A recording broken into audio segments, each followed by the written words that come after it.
بسم اللہ الرحمن الرحیم۔ السلام علیکم ناظرین، میں ہوں ثاقب بشیر۔ ناظرین، انٹرنیشنل اسلامک یونیورسٹی میں 18 جون کو ایک واقعہ ہوا تھا جس میں ایک مبینہ طور پر ایک لڑکے کے ساتھ زیادتی کا یہ واقعہ تھا، جس کے خلاف بہت ساری ڈیولپمنٹس درمیان میں ہوتی رہیں، لیکن اب کی جو ڈیولپمنٹ اسلام آباد ہائی کورٹ سے بڑی ایک پیش رفت جو ہے آپ کے سامنے میں رکھنے جا رہا ہوں۔ جو ملزم ہے ابراہیم خان، اس کی ضمانت بعد از گرفتاری کی یہ درخواست تھی۔ اس کو چیف جسٹس اطہر من اللہ نے سنا، اور اس میں جو تفتیشی افسر نے بتایا ہے تو میرا خیال یہ ہے کہ اس کا پورا جو رخ ہے وہی اس نے تبدیل کر دیا ہے۔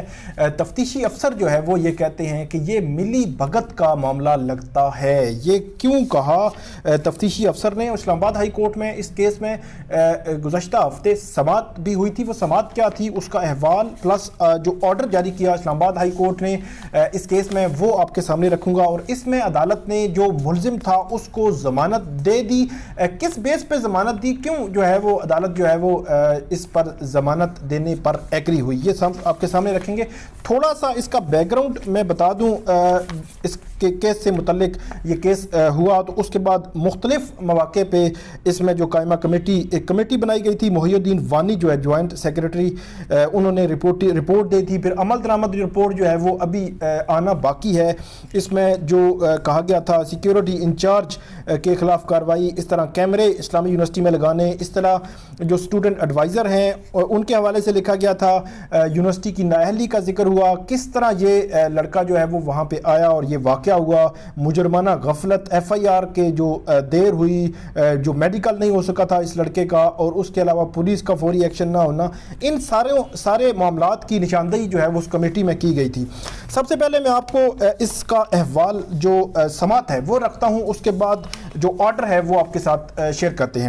اسلام آباد ہائی کورٹ کے چیف جسٹس اطہر من اللہ جو ہے وہ اس کیس کی سماعت کر رہے تھے۔ اس میں جو وکلا ہیں، شیر افضل مروت، وہ ابراہیم خان جو پٹیشنر ہیں، جو اکیوزڈ ہیں، اس کی جانب سے انہوں نے اس کیس میں آرگو کیا۔ اس کے علاوہ اسامہ طارق ان کے ساتھ وکیل ہیں، ایسوسیٹ ہیں ان کے، ریحان الدین گولڑا یہ اسلامی یونیورسٹی کے وکیل ہیں، شہباز شاہ یہ اسٹیٹ کونسل ہیں، اور طاہر خان نیازی اس میں انویسٹیگیشن آفیسر ہیں۔ اچھا، اس کیس میں جو اکیوزڈ کے وکیل ہیں ان کی جانب سے جو آرگومنٹس دیے گئے، اس میں عدالت نے جو آرڈر ہے اس کے شروع میں یہ لکھا ہے کہ جو متاثرہ لڑکا ہے محمد عمیر اس کا نام ہے، 18 جون کو یہ وقوع ہوا تھا، اور پٹیشنر ابراہیم خان اور جو شریک ملزم ہے ان دونوں پر اس میں الزام ہے، زیادتی کا الزام ہے۔ اور جو ایف آئی آر ہے 6 روز بعد تھانہ سبزی منڈی میں 24 جون کو دائر ہوئی۔ 6 روز کیوں دیر ہوئی، اسلامی یونیورسٹی کیا سوچتی رہی، اور اس کے وکیل نے عدالت کے سامنے کیا کہا، وہ بھی میں آپ کو بتاتا ہوں۔ اچھا، پٹیشنر کا جو وکیل ہے ان کے بقول متاثرہ لڑکے نے 3 سپلیمنٹری سٹیٹمنٹس اس میں دی ہیں۔ سب سے پہلے میں جو شیر افضل مروت ہیں ان کے کچھ آرگومنٹس آپ کے سامنے رکھ دیتا ہوں۔ آگے جا کر وہ کہتے ہیں کہ تمام بیانات میں جو متاثرہ لڑکا ہے اس کے بیانات میں تضاد ہے، متاثرہ لڑکے نے اپنا میڈیکل بھی نہیں کروایا، ایف آئی آر فیک ہے۔ انہوں نے کہا جی یہ مقدمہ سرے سے ہے ہی فیک، وہ مکمل طور پر انہوں نے کہا جی فیک مقدمہ ہے۔ آگے جا کر وہ کہتے ہیں جی شکایت کنندہ وقوع کا عینی شاہد نہیں ہے، جو شکایت درج کروائی تھی وہ جو سیکیورٹی ایڈوائزر ہے، یہ کمپلیننٹ ہے شوکت محمود عباسی، یہ اسلامی یونیورسٹی کا سیکیورٹی ایڈوائزر ہے۔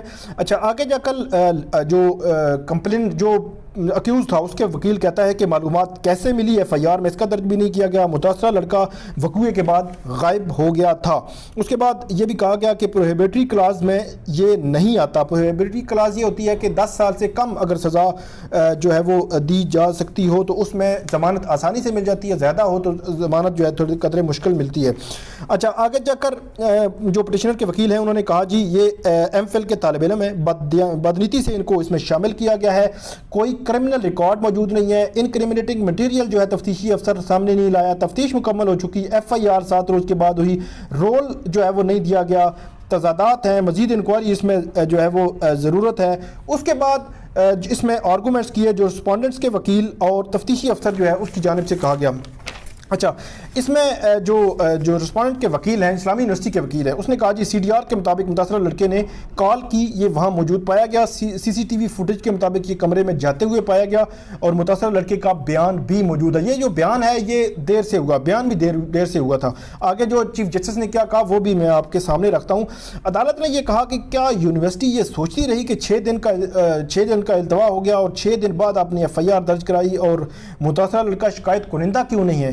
تو اس میں انہوں نے کہا جی اس متاثرہ لڑکے نے 22A کی درخواست جو ہے وہ ابھی دائر کی ہوئی ہے، ابھی پینڈنگ ہے، تو ہو سکتا ہے اس میں کوئی فیصلہ ہو گیا ہو، لیکن اس وقت انہوں نے کہا تھا پچھلے ہفتے۔ اچھا، آگے جا کر چیف جسٹس نے کہا کہ یہ 6 دن بعد آپ نے ایف آئی آر درج کیوں کرائی؟ یونیورسٹی کیوں انتظار کرتی رہی، کیوں سوچتی رہی؟ اتنا ہینیس کرائم ہوا تھا، اور اس پہ میڈیکل رپورٹس کیا کہتی ہیں؟ تو اسلامی یونیورسٹی کے وکیل نے بڑا اہم جواب دیا۔ انہوں نے کہا جی جو سعودی عرب کے سے آئے ہیں، یہاں کے صدر ہیں جو اسلامی یونیورسٹی کے، وہ کیونکہ نئے آئے تھے اور وہ یہ سوچ رہے تھے، 6 دن اسلامی یونیورسٹی نے یہ سوچتے ہوئے لگائے کہ کیونکہ ہماری انٹرنیشنل یونیورسٹی ہے، ہماری بین الاقوامی یونیورسٹی ہے، اگر کوئی چیز باہر آئے گی تو وہ ہم پر ایک دھبا ہوگا، ایک جو ہے وہ نیک نامی نہیں ہوگی، اس لیے ہم سوچتے رہے، اور 6 دن آپ کو پتہ ہے 6 دن جو ہے ایف آئی آر درج نہ ہو تو پھر کیس جو ہے وہ خراب ہو جاتا ہے۔ بہرحال انہوں نے یہ سٹینس لیا۔ آگے جا کر عدالت نے کہا کہ کیا آپ نے بڑے کسی افسر کے خلاف کوئی کارروائی کی ہے؟ تو اسلامی یونیورسٹی کے وکیل نے کہا جی ہم وہ کر رہے ہیں، اس کے خلاف کارروائی کر رہے ہیں۔ تو اس کے بعد یہ بتایا گیا عدالت کو کہ 18 جون کا یہ واقعہ ہوا، 24 جون کو ایف آئی آر ہوئی، 14 جولائی کو درخواست دی جو وکٹم جو کمپلیننٹ ہے اس کی جانب سے کہا گیا، اور عدالت کو یہ بتایا گیا اس حوالے سے جو تفتیشی افسر ہے اس کا بیان جو ہے اس کی چیز بڑی امپورٹنٹ ہے۔ تفتیشی افسر یہ کہتا ہے جی موبائل بند تھا، بھائی سے رابطہ کر کے متاثرہ لڑکے سے رابطہ۔ جب عدالت نے یہ پوچھا کہ ان کا بیان آپ نے کیوں نہیں فوری طور پہ ریکارڈ کیا، تو انہوں نے کہا جی اس کے موبائل اس کا بند تھا، وہ غائب ہو گیا تھا، پھر اس کے بھائی کو تلاش کیا، بھائی کے ذریعے اس سے رابطہ کیا، اور اس کے بعد آگے معاملہ ہوا، اور ساتھ ہی یہ کہہ دیا کہ یہ اس کیس میں ملی بھگت نظر آتی ہے۔ تو عدالت نے جب بالکل وہ ڈیپتھ پوچھا تو انہوں نے کہا جی ملی بھگت نظر آتی ہے۔ ملی بھگت کیا ہے یہ اب تفتیشی افسر بتا سکتا ہے، اور حتمی فیصلہ اس کا ٹرائل کورٹ میں ہی ہونا ہے۔ اچھا، آگے جا کر عدالت کو یہ بھی کہا گیا کہ جو رجسٹرڈ ہے انٹری ریکارڈ ہے اس میں بھی اس لڑکے کا جو متاثرہ لڑکا ہے اس کا ریکارڈ ہی موجود نہیں ہے۔ پولیس نے یہ کہا، اور یہ بھی کہا جی یہ پیزا جو ہے وہ بیچتا تھا، یہ طالب علم نہیں ہے، یہ ہم نے چیک کر لیا ہے، اور لڑکے نے خود اپنا میڈیکل بھی نہیں کروایا اس میں۔ اور اس کے علاوہ یہ بھی کہا گیا جی وہ جو ملزمان ہیں ان کی جانب سے ریمانڈ میں یہ بتایا گیا تھا کہ ہمارا ایک گروپ تھا اس میں یہ ایڈ ہو گیا تھا، مطلب جو واٹس ایپ گروپ تھا اس میں یہ جو متاثرہ لڑکا ہے یہ ایڈ ہو گیا تھا۔ اچھا، آگے جا کر عدالت نے جو اپنا جو تحریری آرڈر ہے اس میں عدالت نے یہ لکھا ہے کہ جو ملزمان کے خلاف جو وکیل اسلامی یونیورسٹی کے ان کی جانب سے لکھا کہ یہ پروہیبیٹری کلاز میں آتا ہے، ہینیس کرائم ہے، ایف آئی آر میں درج ہے، کوئی بددیانتی نہیں ہوئی، شکایت کنندہ اور پولیس کی جانب سے جو ہے وہ یہ بالکل ثابت ہو چکا ہے، اس لیے ضمانت نہ دی جائے۔ عدالت نے آگے لکھا پہلے تو ایف آئی آر کی جو اندراج ہے اس میں شکایت کنندہ نہیں ہے بلکہ سیکیورٹی ایڈوائزر ہے وہاں کا اسلامی یونیورسٹی کا۔ دوسرا کافی ڈیلے ہوا، اس میں میڈیکل بھی نہیں ہوا، 161 کا بیان بھی جو دیر سے ہوا تفتیشی افسر نے کرنا تھا۔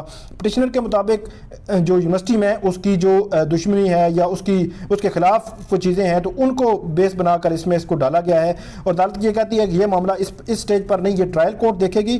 اور تفتیشی افسر بھی عدالت نے کہا کہ کوئی ایسا مواد فراہم نہیں کر سکا کہ یہ ضمانت نہ دی جائے۔ وہ میں نے آپ کو بتایا کہ جب تفتیشی افسر نے یہ عدالت میں کہہ دیا تھا کہ یہ ملی بھگت ہے تو ملی بھگت کا مطلب یہ تھا کہ یہ ضمانت عدالت نے اب دینی ہی دینی ہے۔ 1 لاکھ روپے کے مچلقوں کے عوض یہ ضمانت جو ہے وہ منظور کر لی گئی، اور عدالت نے آخر میں لکھا کہ اس کیس میں جو آبزرویشنز دی گئی ہیں، جو تحریری آرڈر میں دی گئی ہیں، اس سے متاثر ہوئے بغیر ٹرائل کورٹ اپنا ٹرائل آگے بڑھائے۔